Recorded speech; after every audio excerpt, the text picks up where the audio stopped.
ကျွန်တော်ခုလေးခုလုံနီးပုံစံတွေကိုကျွန်တော်ပြသအောင်ဖြစ်ပါတယ်ကျွန်တော်ဘယ်မျိုးလုပ်ရမလဲဆိုတော့ကျွန်တော်ပြသအောင်ဖြစ်ပါတယ်အရင်ဆုံး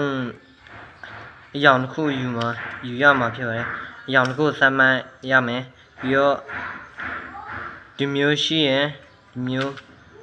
ကိုယ်လိုက်ပြီးတော့တဲလိုက်အောက်မှာတစ်ခုရှိတယ်ပေါ်ဆွဲတင်လိုက်အောက်မှာတစ်ခုရှိတယ်မြင်တဲလိုက်ဒီမျိုးပြန်ဆင်းရင်အောက်မှာပြန်ရောက်ဒါပဲကြောင့်မလို့ဒီမျိုးပြန်ရွှေ့လိုက်ပေါ်အောက်ဟာကိုပြန်ဆွဲတင်လိုက်ပြီးတော့နှစ်ချက်ဒီမျိုးပုံစံဆိုရင်ဒီမျိုးလုပ်လိုက်ဒီမျိုးလုပ်လိုက်ဒါဆိုရင်ရောင်ပြီးတော့ပြီးတော့